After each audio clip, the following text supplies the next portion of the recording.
¿Qué tal? Buenas noches. Abrimos un nuevo capítulo de Sin Fronteras aquí en la pantalla de TV Ciudad para abordar los temas internacionales. Como todos los domingos pretendemos hacerlo aquí en esta tercera temporada que estamos desarrollando. Hoy para abrir un poco el espectro porque en el último tiempo se habla de la configuración de un nuevo orden mundial. ¿Cuál es el rol del sur global en ese contexto? Estamos entrando en la era de la desglobalización, como algunos le llaman. Bueno, mientras tanto, Europa y Estados Unidos atraviesan una crisis de representatividad política al tiempo que continúan perdiendo influencia en el mundo frente al avance chino.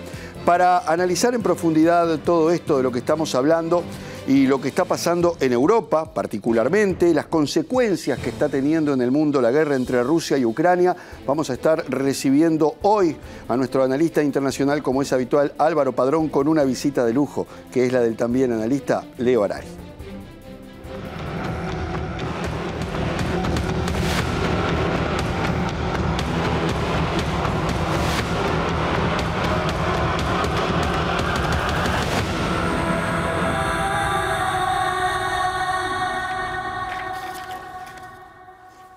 Bien, y como decíamos al comienzo del programa, seguramente hay mucha tela para cortar, con un tema tan vasto que nos compromete a todos en un plano global que obviamente hoy más que nunca se siente en cuanto a que cada acontecimiento que ocurre en el mundo va a tener seguramente una repercusión, sobre todo cuando hablamos de las grandes potencias.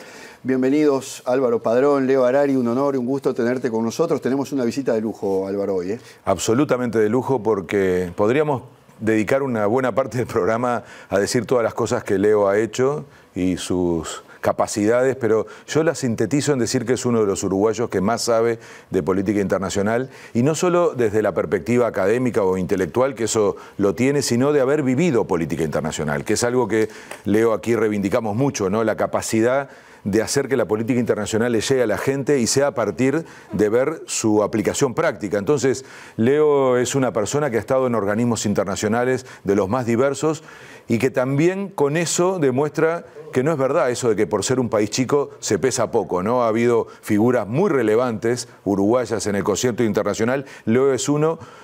Creo que los uruguayos nos estamos dando el lujo de no aprovechar gente así, algo que hoy ese lujo no nos vamos a dar, al contrario, vamos a tenerlo y exprimirlo lo más posible. Independientemente de que a Leo ya lo hemos tenido vía Zoom, hablando sobre todo de los temas energéticos, del impacto que está teniendo toda esta crisis. Bueno, hace mucho tiempo además que nos conocemos precisamente a través de estos trabajos y también que lo he leído muchísimo a través de sus artículos, que es otro aspecto que hay que destacar. Leo, bienvenido, un gusto tenerte con nosotros. Muchísimas gracias. Me abruman con todo eso, pero la verdad estoy bien contento de estar acá. Y en este canal también, que pertenece a la ciudad donde nací y donde todavía me identifico también. Bueno, Leo, estás de visita en Montevideo, estás viviendo en Francia. Antes de meternos de lleno en las cuestiones más globales y que tienen que ver con el impacto que está teniendo la guerra en Europa y a nivel mundial, por supuesto, hablemos un poquito de la situación particular que vive Francia, que también la hemos abordado en este programa y en las noticias internacionales. Todos sabemos que esa reforma que ha aplicado el presidente Macron ha traído, bueno, una revuelta importante y un remesón importante en muchos aspectos de la vida de Francia. Se está convocando una nueva movilización para el mes que viene, días antes de que se discuta en el Parlamento un proyecto ahora para derogar la reforma. Sí.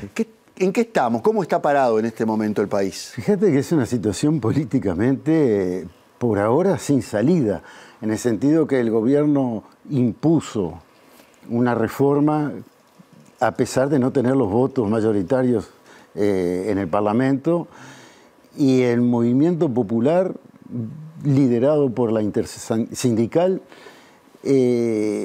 no acepta eso y siguen dispuestos a hacer movimientos hasta que se saque esa ley, que ese es el tema de la movilización para el mes próximo. Es una situación muy extrema en la que uno de los dos pierde mucho. Si el gobierno tiene que sacar la ley, cae. Por lo menos cae el primer ministro y el gabinete, para empezar. Y Macron queda para irse a la casa, porque le queda poco tiempo de gobierno en una situación de debilidad y de impopularidad.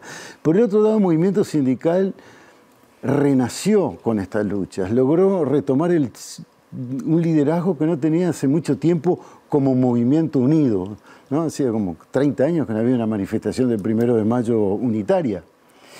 Y por otro lado quedaba en la mentalidad de la gente la idea de los chalecos amarillos, es decir, la gente que salía casi espontáneamente a protestar, juntando consignas de un lado del otro, sin un liderazgo claro, sin una meta, más que puntuales. Esto no tiene nada que ver con eso. Y esto recupera el viejo músculo del movimiento sindical adelante, lo que es muy interesante. No sé cuánto va a durar ni cómo, pero había una cierta necesidad de sentir que se estaba apoyando el movimiento popular en las viejas estructuras que saben pelear, digamos. Antes de meternos en lo que puede pasar con Macron, que es otro capítulo aparte, ¿se puede decir que esto, en cuanto al efecto de movimiento, de convocatoria, va más allá de la reforma? Es decir, hay en este momento una incomodidad en la población francesa que se transmite a través de este proyecto de reforma que, por supuesto, tiene sus particularidades, donde Macron, como se dice popularmente, metió la pesada con ese decreto. Hay otros factores que están incidiendo también de incomodidad social, de movimiento, que tiene que reventar por algún lado. Es la buena pregunta, porque el difícil es darte la buena respuesta. Efectivamente, hay un sentimiento de fin de época, de que las cosas no pueden seguir así, incluso en gente que tiene sus vidas más o menos arregladas. Lo que pasa es que es un sistema, es una gran trampa, el sistema de capitalismo desarrollado que uno ve de lejos y hace soñar, porque se conquistaron enormes cantidades de derechos, un buen nivel de vida, una persona que tiene un empleo estable puede aspirar a muchas cosas, a tener una familia. Eso te lo han ido erosionando de a poquito. Te doy un ejemplo. En los últimos 20 años, París, que era una ciudad donde vos tenías la parte académica muy importante, el barrio latino, las universidades, otro lado, los barrios obreros. Los barrios obreros no existen más. Se fueron de la ciudad a lugares más baratos porque era muy caro vivir ahí. Lo que te pone problema de transporte. La gente aspiraba a tener un cochecito, porque hacerte una hora de tren todos los días, una hora y media, qué sé yo, bueno, más cómodo en tu coche, escuchando la radio, etc. Eso te trae los compromisos normales. Bueno, eso ha hecho que 5 centavos de aumento del precio de la gasolina, de la nafta, creara movilizaciones espontáneas que fueron lo que dieron finalmente los chalecos amarillos. Es decir, la gente siente una trampa. Tengo un buen nivel de vida que en cualquier tropezón me tira para atrás. Lo pierdo.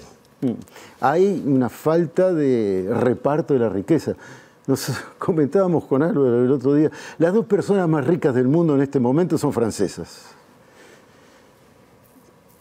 Uno está en el tope de una pirámide de artículos de lujo, Louis Vuitton, Yves Saint Laurent, entonces, el champagne, varias marcas de champagne, etc. Es más rico que Elon Musk. La señora es la heredera de L'Oréal, los maquillaje, los perfumes y todo eso. Es decir, las 2 personas más ricas del mundo producen artículos suntuarios, artículos de lujo. Ya no es el lujo de los invitados acá de que hablabas, es otro tipo de lujo. Es de las cosas inútiles, porque el lujo en el fondo es eso. Quiere decir que existe un mercado que ha permitido la concentración de las más grandes fortunas del mundo, que es el mercado de cosas inútiles. Eso muestra el inmenso disfuncionamiento de esa sociedad. Entre tanto, tenés gente que le levantan 5 centavos el precio de la nafta y le desequilibran el presupuesto mensual. Hay algo que no funciona. Ese algo que no funciona no tiene todavía las palabras claras para decirlo, ni los partidos políticos capaces de representar esa fuerza, pero eso está empezando a surgir en esa incomodidad que vos bien percibiste. Es decir, decís, ¿qué pasa ahí? ¿No están contentos? ¿Por qué no están contentos? La verdad que es un país que tiene buena educación, que tiene buen sistema de salud, todo lo cual va bajando, relativamente bajando. Eso se refleja en lo que estamos viviendo ahora. Sabés, Leo, que con esto último que decís conectás con algo que intentamos siempre en el programa, que es evitar analizar los episodios y las situaciones nacionales como si estuvieran desconectadas del resto del planeta, y sos uno de los que insiste más en que el planeta es cada vez más chico, más interdependiente, y estar hablando de la reforma de la seguridad social en Francia y todo esto que acabas de describir, ocurre con la simultaneidad de que es un tema que venimos discutiendo en Uruguay hace mucho tiempo, y la importancia entonces de tratar de comprender las conexiones de los temas. Entonces, el viejo debate de dónde sale la plata para sostener que cada vez vivimos más, y en vez de estar pensando en que eso lo que supone es, por ejemplo, tener que trabajar más, o depende de esto que decías al final y de cómo se reparte la riqueza. Y usamos dos programas aquí, uno que justamente tocábamos el tema de Francia, y el último programa sobre el 1 de mayo, tratábamos de poner esos temas en discusión. Cómo el problema es también en la escala. En la medida que se quiera resolver estos temas a nivel nacional, tenemos un problema, porque esos 1.000 millonarios, como se dice ahora, funcionan con una lógica que no los capta, ni los controla, ni los regula el Estado Nacional.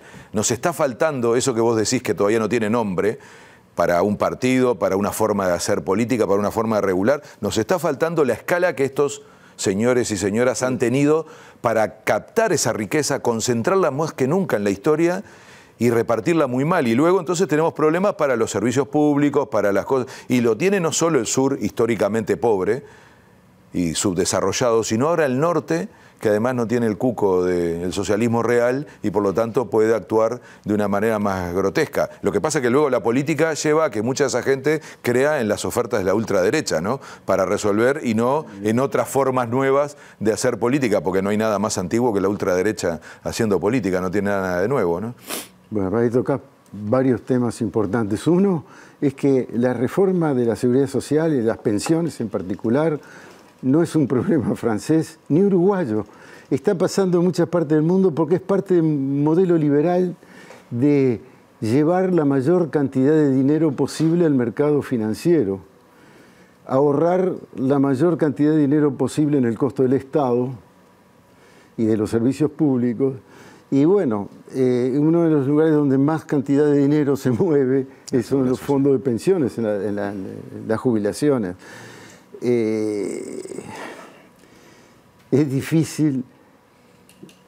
Fíjate, una coincidencia interesante, tanto el proyecto uruguayo, que conozco mal, pero por lo menos por lo que he leído, como el proyecto francés, prevén una reforma en la cual no está mencionado ni una sola vez el incrementar los ingresos para poder pagar las jubilaciones. Todo el asunto es de gastar menos, lo menos posible. No de recaudar más. No. Tanto pasa con el modelo francés como porque el asunto es disminuir el costo del funcionamiento del Estado y de la sociedad para que sea posible la concentración, que no es puro capricho.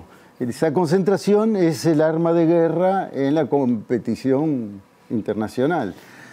Algunos de estos señores con los cuales es difícil negociar porque están a la cabeza de multinacionales están manejando más dinero que el presupuesto nacional de países grandes. De países medianos y grandes, ¿no? Brevemente, antes, para terminar el capítulo Francia, Leo, digamos, ¿qué podría pasar con la imagen y el liderazgo de Macron si se revierte este proyecto? Si el movimiento popular logra, obtener un plebiscito, los votos, lo que sea, para derogarlo. ¿Qué va a pasar con su imagen particularmente? Se tiene que ir para la casa a escribir una novela o algo así, dar cursos en alguna facultad. Pero es un tipo con, primero de todo, es uno de los pocos políticos que estudió para ser político. Hizo la Escuela Nacional de Administración, tipo que conoce las leyes, los decretos, lee las letras chiquitas, sabe manejar muy bien los diferentes estamentos de las estructuras institucionales, conoce la historia, tiene además creo que un doctorado en filosofía, no está payando con lo que hace. Ahora le toca liderar Francia en un momento muy difícil, cabeza de la Unión Europea, con sus propios conflictos y encima con todo esto que está pasando y estar en medio de Estados Unidos y del otro bloque, ¿no? Además de eso, está pagando el precio de tener una política relativamente independiente con respecto a la Unión Europea, los otros países de la Unión Europea. Él sigue ahí la tradición de Gaulle, de la soberanía en temas fundamentales.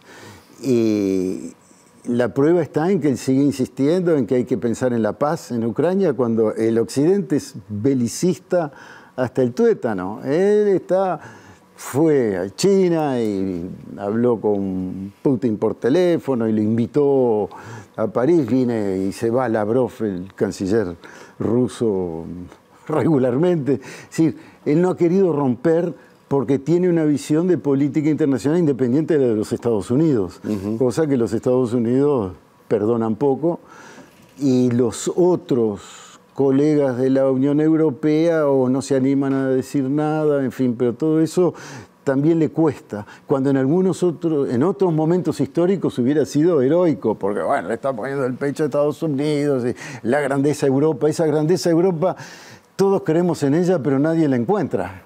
En algún lugar debe estar, pero no sabemos dónde. Hablando de Europa, en el segundo semestre de este año, España va a ocupar la presidencia del Consejo Europeo, que según algunos analistas va a dar impulso a una agenda con 3 ejes principales: la transición digital, ecológica y socioeconómica.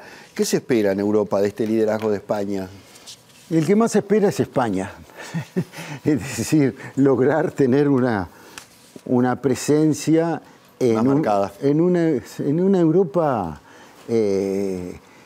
con, ¿cómo te puedo decir?, con poca consistencia, digamos, ¿no? Está ahí, pero no sabes dónde está. Y muy jugada al tema de la guerra en Ucrania, en donde España y Portugal, los ibéricos, con gobiernos socialdemócratas aún, pueden tener una visión un poquito más universal de las cosas. Para España es complicado porque también es año electoral. O sea que ahí terminan de ser presidentes de Europa y se van a sus casas, si no ganan el próximo proceso electoral. Es complicado. Es complicado. Yo creo, tenemos elementos para sospechar que les interesa que a América Latina les vaya bien, porque son socios naturales, y etcétera, etcétera. ¿Y qué impacto puede tener la presidencia de España en América Latina? Y puede tener impacto de que se presione para que de una vez por todas se resuelva el famoso acuerdo con Mercosur. Mercosur-Europa, que tendría que ser así, entre otras cosas, porque Lula lo prometió en su campaña electoral, y a pesar de que él ocupa una sola de las partes, pero es una parte importante, y yo creo que los españoles también creen que pase. Todos dicen que el que frena más las cosas es Francia, sí, por su lobby agropecuario. Hace varias décadas el gobierno francés decidió que la alimentación era un bien estratégico. Y ha mantenido toda su infraestructura de producción a fuerza de subvenciones permitidas por la Unión Europea, pero que tendrían que caer si haces un acuerdo con otra región del mundo que también es productora agropecuaria. Lo único es que con el paso del tiempo, el peso en el comercio internacional de estos bienes ha disminuido mucho entre la relación entre Europa y el Mercosur. Ahora todo pasa con China.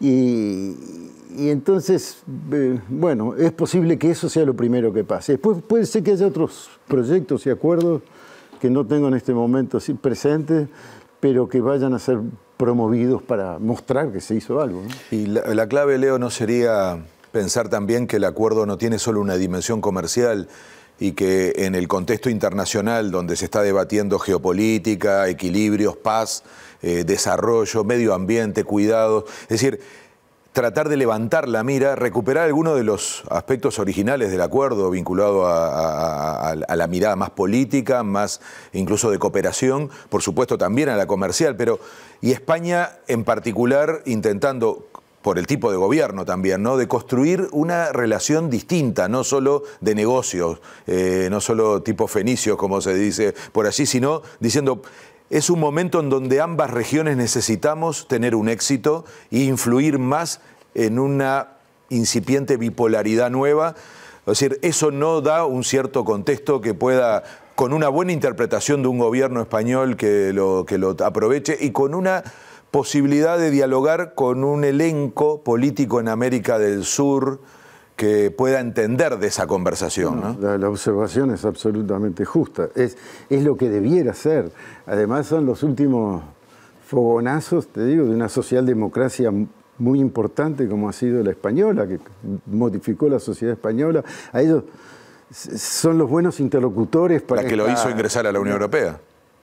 Claro, no, eso es histórico, pero ¿se va a dar o no se va a dar? No sé. Entre otras cosas porque los temas locales europeos son tan fuertes que es difícil ponerles en el centro de atención otra cosa. Es una buena esperanza que tengan el mismo nivel de conciencia que estás expresando vos. Es decir, bueno, no vamos a ver solo que ganás, que perdés, que te exporto, importo, qué zona protejo de mi... sino diciendo también cómo vemos el mundo de acá en adelante. Vamos a tratar de mirarlo juntos. Eso es una aspiración que vamos a ver en esto realmente pronto, si se va consolidando. Lo decíamos en la presentación del programa, Europa viene en los últimos años perdiendo terreno y peso en el tablero global a través de la OTAN. Y después de la pausa vamos a ver si se está configurando efectivamente un nuevo orden mundial y ya nos vamos a meter de lleno en los aspectos que tienen que ver con estos temas y también con la guerra que se está desarrollando en Europa. Con Leo Harari y Álvaro Padrón volvemos en el próximo bloque.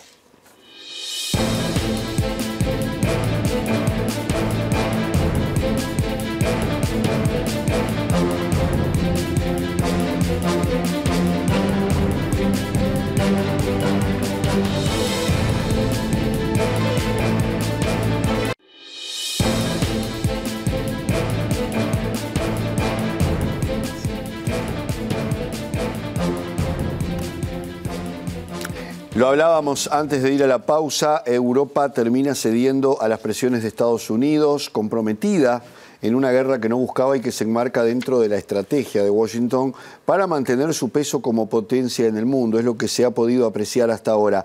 ¿Se pueden esperar cambios de posiciones de cara a la próxima cumbre de la OTAN que se va a realizar en julio, que viene con toda esa carga de los nuevos integrantes que tiene, de la presión de la guerra?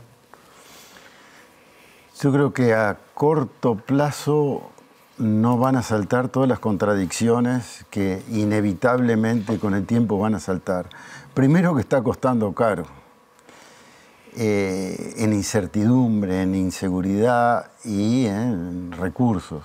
Lo de los recursos es ambivalente, porque, por ejemplo, están haciendo este fondito de 1.000 millones de euros para fabricar municiones para mandar a Ucrania, que en el fondo es una subvención a la industria europea, armamentista europea. O sea que están ayudándose a ellos mismos y mandando armas. El problema es que no están mandando litros de leche o caramelos, están mandando municiones, es decir, se están comprometiendo con 1.000 millones de euros en... No sé cuánto cuesta matar cada individuo, pero seguramente se mata mucha gente con esa cantidad de munición. Entonces eso crea forzadamente contradicciones dentro de la clase política nacionales, diciendo por qué estamos sacrificándonos nosotros para hacer una guerra que no necesariamente es comprendida, porque hay que decir otra cosa, no hay casi país en Occidente del norte que no sea belicista. Mismo Borrell, lo que viene a ser el ministro de Relaciones Exteriores de la Unión Europea, que es miembro del Partido Socialista Obrero Español, es decir, un socialdemócrata. Igual tiene un lenguaje de jefe de guerra. Cuando lo dice, no, vamos a dar marcha atrás y no vamos a aflojar. ¿Qué es eso? Bueno, ha sorprendido incluso a la canciller alemana, Annalena Baerbock, que pertenece a los Verdes, con un lenguaje mucho más belicista que incluso de los socialdemócratas alemanes. Ahora, esto tampoco es gratis. La gente común y corriente, normal, no quiere guerras. Y si hay alguna posibilidad de arreglarla, quieren que trates de que esa posibilidad marche adelante. Y no hay ni siquiera presiones para que se sientan alrededor de una mesa. Y las únicas versiones que ves en los grandes medios de prensa es la versión occidental. Agredieron Ucrania. No es falso. Agredieron Ucrania. ¿Qué pasó antes? Y antes agredieron a Rusia, pero eso nadie lo dice. La rodearon de países que se fueron haciendo miembros de la OTAN, lo que les permitía correr sus artillerías pesadas, su material bélico nuclear, etcétera, cada vez más, hasta tenerlo a 5 metros de la muralla de la frontera rusa. Y los tipos, bueno, no defiendo el hecho de que lo haya hecho, pero... Hay un argumento pesado. Y sí, y no hay suficientes argumentos pesados para seguirla. Hay una cosa que un analista americano lo decía, dice, se está montando la máquina de empatar. ¿Qué quiere decir esto, la máquina de empatar? Una máquina para que no gane ni uno ni otro, que se sigan metiendo recursos, que sigan muriendo ucranianos. Sí. Pero que los rusos se eternicen en eso y sobre todo, y esto es un elemento a tomar en cuenta que a uno no se le ocurría, que se puede hacer la campaña electoral norteamericana sin pasarse de las reglas de juego que tenemos ahora que la sociedad americana aceptó como las normales. Es decir, se ayuda, pero tampoco vas a mandar gente americana a que mueran, se pone, pero no demasiado... Bueno. Entonces se está montando esa máquina de empatar, esa especie de...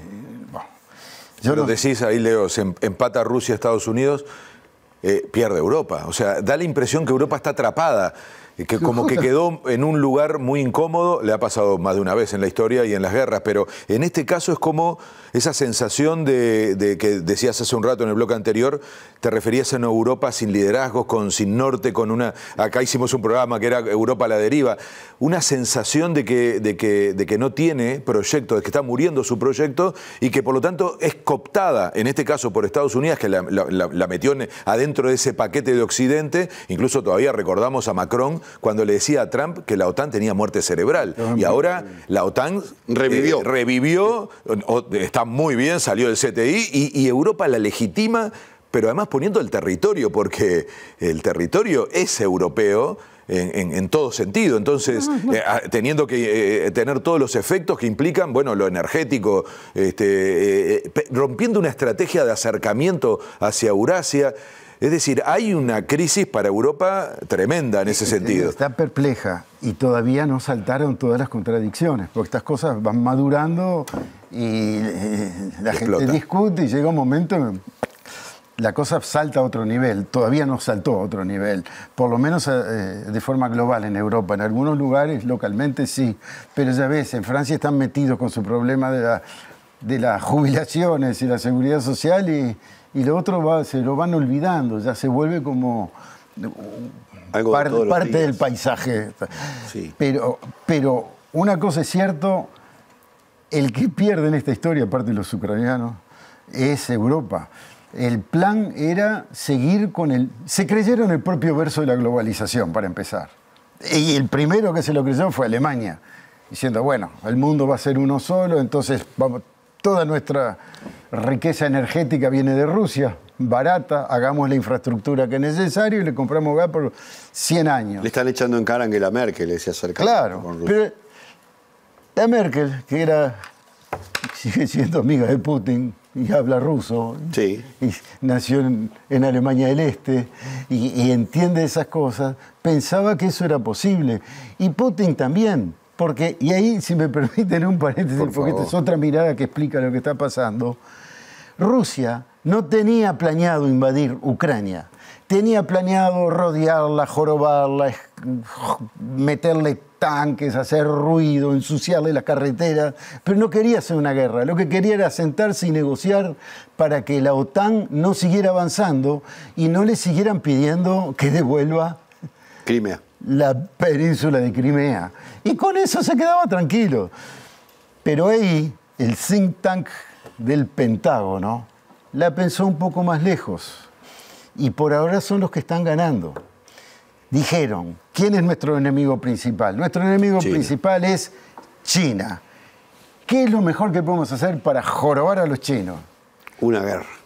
Debilitarles el socio más poderoso, potencialmente más poderoso que tienen.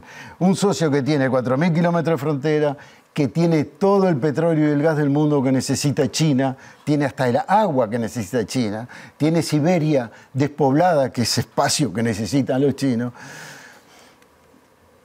Y tan es así que el 4 de febrero, 20 días antes de que el primer tanque cruzara la frontera, firmaron un acuerdo Rusia y China diciendo: esta amistad no tiene límites.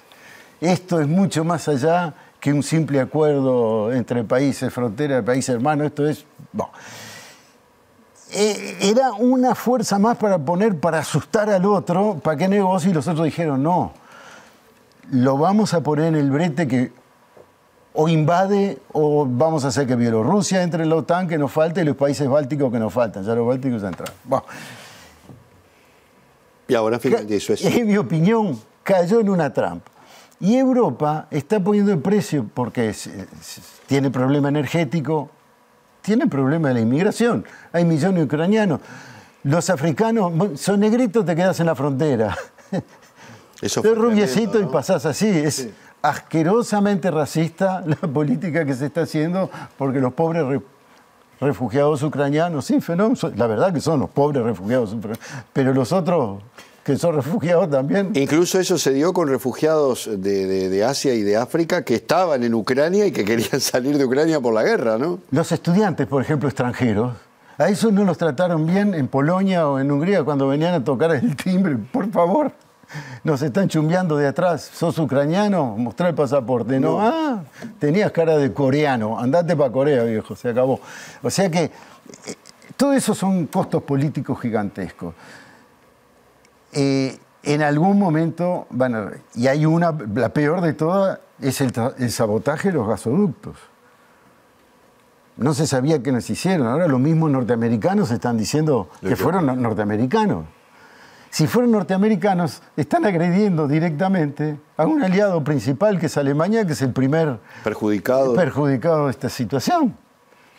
Entonces, ahí está todo muy confuso. Europa sigue perpleja. El único que trataba de despertarla era Macron, pero tiene tantos líos que no puede liderar la cosa. Pero va a haber movimiento popular, va a haber partidos políticos. Leo, pero poniendo el foco en que entonces la disputa de fondo es la de la transición hegemónica entre Estados Unidos y China, la iniciativa de China de hablar de la paz, ¿no es entonces la oportunidad de que un jugador de verdad de este juego, no de la guerra en donde está físicamente, sino en la explicación más macro, sea uno de los caminos de solución? Si me permitís contarte una anécdota en vez de contestarte directamente. Nerón era un emperador jorobado. No lo quería nadie. Incluso lo acusaron de que prendió fuego Roma.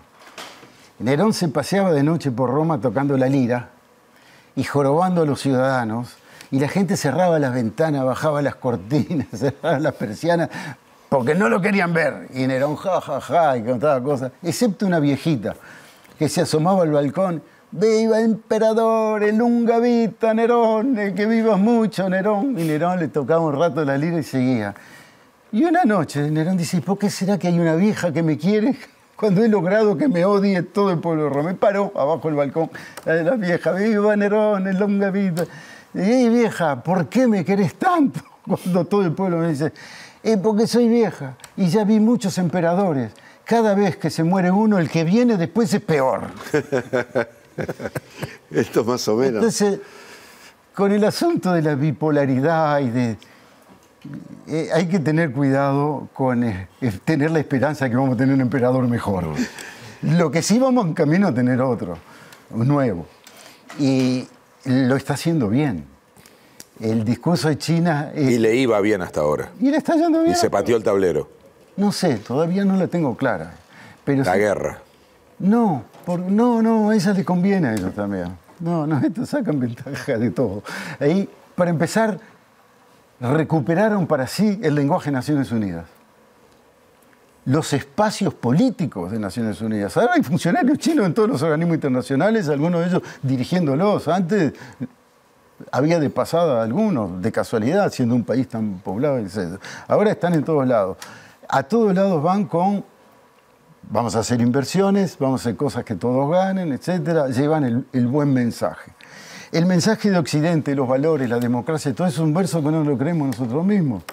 Vos estás dándole la mano a un asesino como el príncipe Mohammed bin Salman, De Arabia. de Arabia Saudita, que hace matar y cortar en pedacitos para que no encuentren el cadáver a un opositor en Turquía.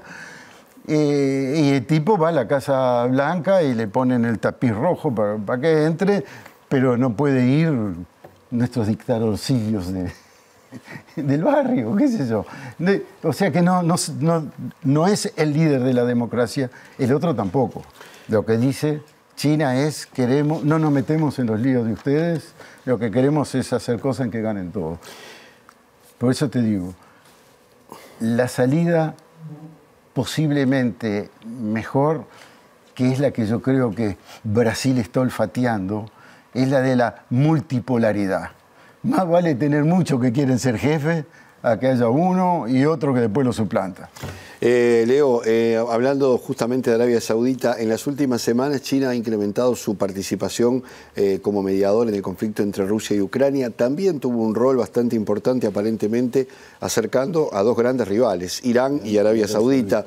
¿Se empieza a configurar un nuevo rol de China en el mundo como una potencia dominante y en algún caso también marcando estos caminos? Sin duda alguna. China necesita el mundo, entre otras cosas porque desde el punto de vista material no tiene condiciones reales para sostener la población que tiene. Ya tienen déficit hídrico de 15% estructural, es decir, que sin arreglo. Nosotros tenemos problemas acá con las capas freáticas, pero llegás a tener una estación de buenas lluvias y bueno, la vamos a ir tirando y después habremos aprendido la experiencia. Y ellos no tienen arreglo.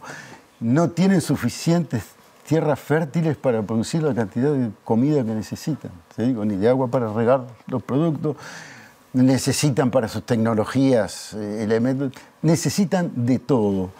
Entonces van a tener una política internacional de apertura, te van a ayudar a hacer cualquier infraestructura que lleve las cosas al puerto, porque del puerto se la pueden llevar para China.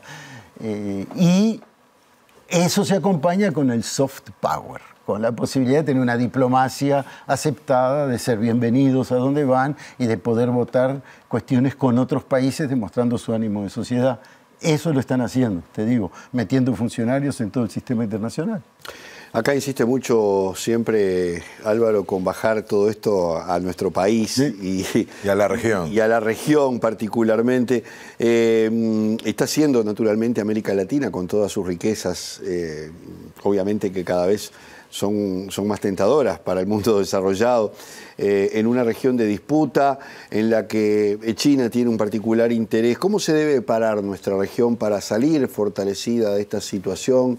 Siempre decimos, bueno, ¿cómo a nivel global América Latina puede posicionarse en un panorama como este? Nosotros tenemos un desafío principal, pero tenemos varios desafíos. Hay uno, es que estamos bastante desparramados. No existe América Latina, no existe América del Sur. Estábamos hablando de organismos internacionales. Uruguay y Argentina, puede ser que dé la casualidad de que tengan la misma posición, algo, pero si tienen la misma posición es por casualidad. O porque tiene dos gobiernos coincidentes en ese momento. Pero sí, pero cada vez ni se hablan, o se hablan con dificultad. Hay iniciativas llevándonos a que tengamos una voz, digamos, ser más relevantes. Lo mismo pasa en el mercado. Si vos vas con tu puestito y te quedás ahí, no es lo mismo que si vas con media cuadra de puestitos y un equipo. Tenés otra capacidad para ofrecer. Eso por un lado. Por otro lado, y yo hablaba con el chiste de los imperios, el peligro que tenemos nosotros es que aceptemos el rol de seguir produciendo materias primas y lo único que tengamos para vender son productos sin elaboración, sin valor agregado, es decir, caer en la misma que hemos caído con los imperios anteriores y vigentes. Lo que los chinos necesitan de nosotros no son microprocesores ni premios Nobel, que no tenemos. Lo que necesitan es litio. Agua dulce. Agua. Y las legumbres, una lechuga necesita 80 litros, no porque estén adentro las hojas, pero para que crezca la plantita. Y una vaca son, no sé, 18, 20.000, 30.000, no sé. Pero necesitas mucha agua para producir alimentos, cualquier tipo de alimento. Nosotros mismos somos más del 80% de agua. Entonces, ellos se van a enfocar en eso y en los puertos. en los puertos porque necesitan para la flota pesquera, lo necesitan para la naval. Y la nueva ruta de la seda. Justamente, ese es el planteo macro de un gran proyecto de construcción de una infraestructura que, si la ves, va a ser parecida a las venas abiertas de América Latina, para mencionar el libro Galeano. Es decir, el objetivo es el mismo. Pueden hacerlo con un verso más noble, o más claro, o más coherente con el win-win que ellos dicen, que todos ganen, o no, pero el hecho que la relación de base va a ser: nosotros vamos a vender lo que tenemos, que acabamos de arrancar de la tierra. Entonces, ¿cuál es la perspectiva? Es que haciendo eso y aprendiendo a negociar también, porque eso lo decía muy bien el presidente Mujica, decía: una lechuga vale 20 pesos saliendo de la chacra y vale 90 llegando al supermercado. Entonces, toda esa plata, ¿dónde quedó? Y quedó en el intermediario, el del camión, y el que vendió, y el que compró los cajones, qué sé yo. No tenemos ni siquiera esa capacidad de poner los precios. Tenemos que tener la capacidad de poner los precios, cosas que las hacemos si trabajamos juntos, si cooperamos para tener mercados consolidados de oferta. La podemos tener si empezamos a agregar valor.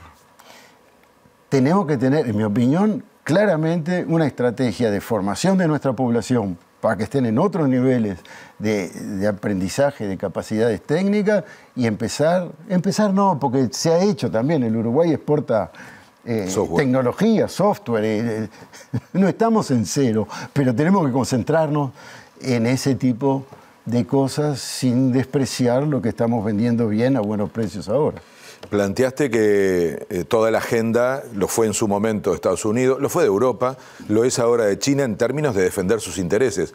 El problema no es solo cómo miramos lo que ellos hacen, sino qué hacemos nosotros. Y se insiste mucho que este es uno de los periodos de mayor desintegración desde la recuperación democrática, sobre todo el que combinó pandemia con desarme de alguna de las herramientas de integración de la región, y nos quedamos como en una sensación de sálvese quien pueda. Incluso estamos en un país cuya política internacional pretendió ser precisamente eso, ¿no? Ir solo a recorrer un camino en donde claramente la clave para un equilibrio mínimo es tener otra escala.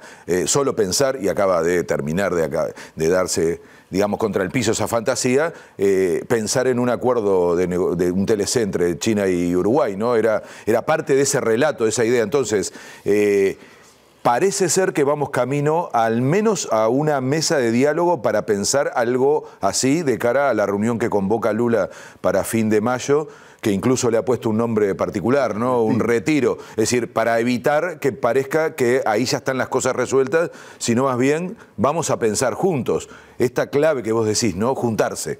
Parece ahí haber uno de los asuntos que estructuralmente nos ha puesto en un lugar tan irrelevante a Latinoamérica, por lo menos a América del Sur. Sí,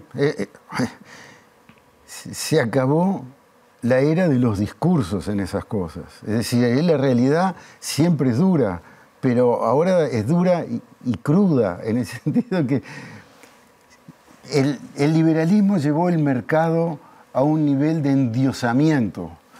Vos tenés que estar preparado para ir al mercado y saber manejar en ese mercado, al mismo tiempo luchando contra esa ideología primaria, pensando en el bien público, pensando en que estamos todos en un momento en donde se juega incluso hasta la supervivencia de la especie.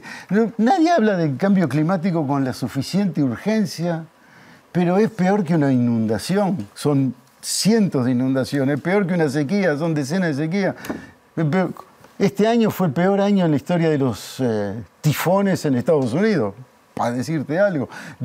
Rompieron todos los récords de temperatura en el sur de Europa. Bueno, estamos en una época en la que tenemos que ver las cosas juntos, porque estamos en el mismo barco. Estamos en el mismo barco. Entonces, puede ser que los discursos den lugar a una innovación en la manera de hacer política, de vernos los unos a los otros. De acuerdo que cada país, cuando sale a negociar al exterior, está pensando en los intereses de su país. pero cuando los intereses de tu país son exactamente los mismos de al lado, porque si se prende fuego uno, se prende fuego el otro, entonces podemos intentar pensar juntos. Mucha complejidad para resolverla en tan poco rato con Leo Harari, que tenemos el honor. Una clase magistral tuvimos. Y que ojalá podamos en algún momento, en el correr del año seguramente, convocarlo vía Zoom naturalmente desde París. Leo Harari, gracias y buena estadía en tu país también. No, muchas gracias a ustedes. Gracias, Álvaro. Nos vamos a ir a la pausa y después vamos a hablar de ese retiro del que hablaban recién Álvaro y Leo, que tiene que ver con la propuesta del presidente Lula con otros mandatarios de la región. Ya volvemos.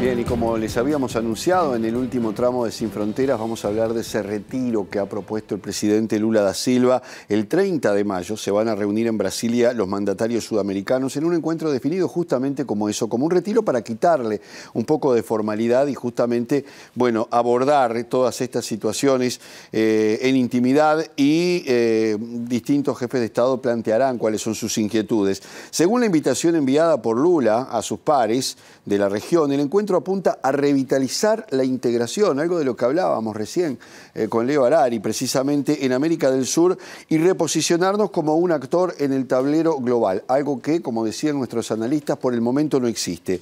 Sobre lo que puede suceder allí y un posible relanzamiento justamente de la UNASUR, dialogamos en Sin Fronteras con el director ejecutivo de la Casa Patria Grande, Matías Capeluto.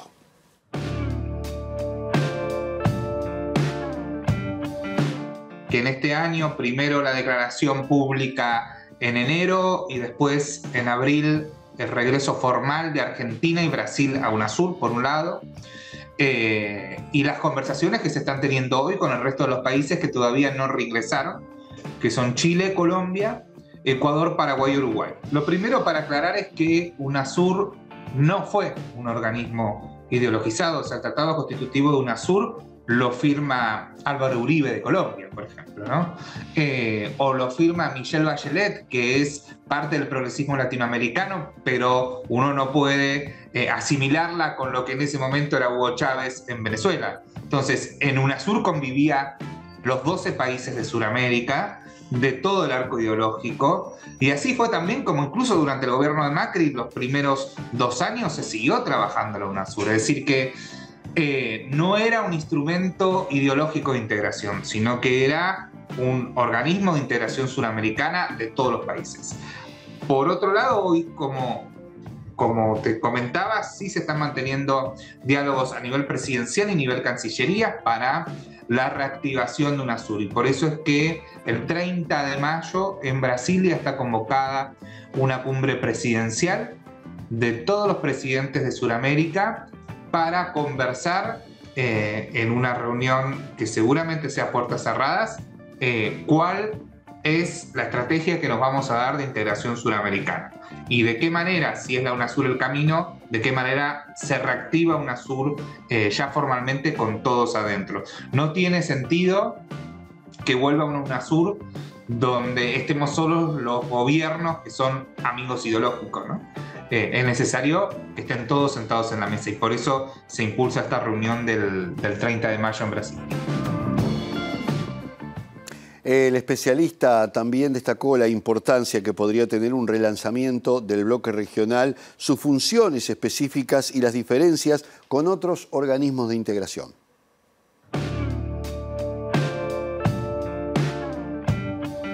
La multiplicidad de organismos y mecanismos que hoy tenemos en América Latina, estamos hablando, son más de 20. Tenemos la CELAC, la OEA, UNASUR, ALBA, etcétera, etcétera. El Mercosur, en Uruguay está el Parnasur, ALADI. Tenemos un montón de mecanismos y organismos en los cuales convivimos como latinoamericanos y en algunos está Estados Unidos, y Canadá. Creo que para diferenciar bien y para que se entienda qué es UNASUR y por qué no compite con los otros y no viene a sustituir otros organismos, es que hay temas muy concretos de integración suramericana que no se pueden llevar adelante en otros organismos. Te doy un ejemplo. Casos de infraestructura, como es los pasos interoceánicos entre el Océano Pacífico y el Océano Atlántico, son temas que tienen que ser llevados adelante por grupos de trabajo suramericanos, donde ahí la OEA tiene poco que ver y no lleva adelante esas agendas.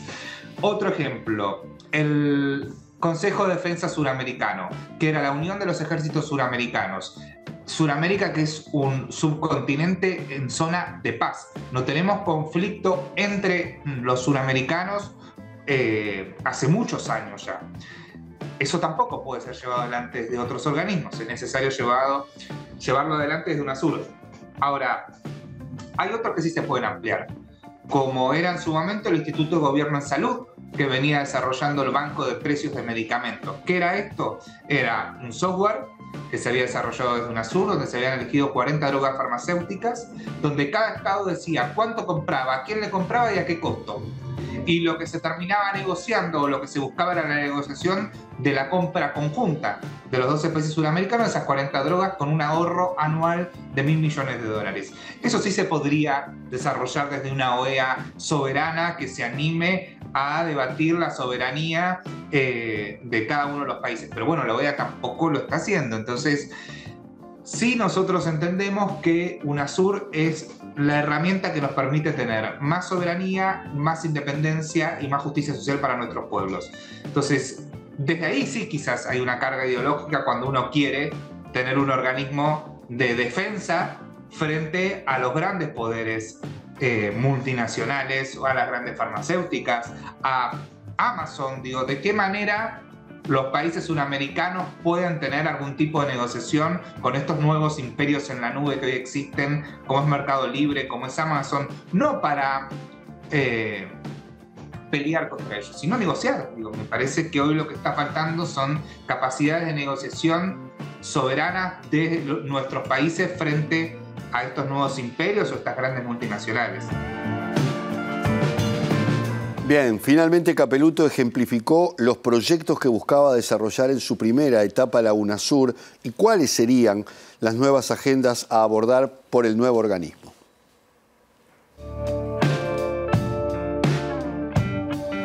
Uno de los temas que hoy, en este contexto mundial que tenemos de la guerra, que venimos de una pandemia donde estamos en muchos países con graves problemas de inflación, producto del aumento de la energía y los problemas que tenemos en Sudamérica de importación y exportación de energía, son proyectos que UNASUR, por ejemplo, con el gasoducto del sur, estaba llevando adelante y desarrollando. Entonces, poder pensar en un gasoducto del sur es pensar en soberanía. Es pensar de qué manera entre nosotros nos damos respuestas. Ahora, si no estamos unidos, si no tenemos mesas de trabajo, que era sobre todo eso UNASUR, ¿no? 20 mesas de trabajo concretas, con proyectos concretos, llegaron a haber 530 proyectos de infraestructura suramericanos. Pensar un puente binacional es pensar en soberanía. Es pensar de qué manera nos vinculamos y comerciamos más entre nosotros cuando estamos en una de las zonas donde menos se comercia intrarregionalmente, es decir, lo que producimos nosotros mismos no lo vendemos entre nosotros mismos. Hoy está entre el 15 y el 20% lo que vendemos, y eso es mucho poco. Veamos otras regiones del mundo. El sudeste asiático ya está superando el 40%, la Unión Europea el 55%, es decir, todavía lo que producimos nosotros lo terminamos exportando a otras regiones del mundo y no a nosotros mismos.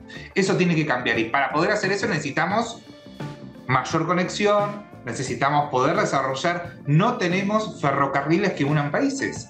Y uno, cuando conoce o ve de alguna manera lo que pasa en Europa, donde uno se toma un tren y va de un país al otro sin ningún problema, eso en América Latina no sucede y no existe. Entonces, todos esos temas de infraestructura, conectividad, necesitamos volver a tener esos grupos de trabajo por algo. Y ahí sí yo creo, para complementarte a lo que hablábamos antes, la derecha en algún momento ideologizó UNASUR al retirarse, porque por algo la derecha abandona UNASUR y no otros organismos, y es porque le encontraron un condimento ideológico que hicieron que se retiren e intenten vaciarlo. Nosotros creemos que hay que reconstruirlo, pero de esta manera que te estoy planteando, como mesas de trabajo e incluyendo las nuevas agendas, porque cuando se crea UNASUR en el 2008, no solo que no había WhatsApp, el cambio climático no era un tema como es hoy, las cuestiones de géneros y diversidades no estaban como estaban hoy. Digo, el mercado laboral funcionaba de otra manera, no había rapitenderos, no existía estos unicornios que permiten hoy que un joven salga de su casa para trabajar arriba de una bicicleta repartiendo comida, alimentos y distribuyendo esas cosas que son un gran aporte a la sociedad, pero que cuentan con pocos derechos. Bueno, todo eso no existía y hay que encararlo de manera regional. Ya no alcanza solamente con encararlo de una manera nacional. El problema de la Amazonía y cómo durante el gobierno de Bolsonaro se vio la destrucción de la Amazonía requiere una respuesta colectiva regional. No alcanza solamente con Brasil. Cuántas interrogantes sobre cómo va a evolucionar la integración regional. Era el director ejecutivo de la Casa Patria Grande, Matías Capeluto. Con él estamos cerrando nuestro encuentro del día de hoy, invitándolos a reencontrarnos el próximo domingo aquí en Sin Fronteras, como siempre en la pantalla de TV Ciudad. Chao.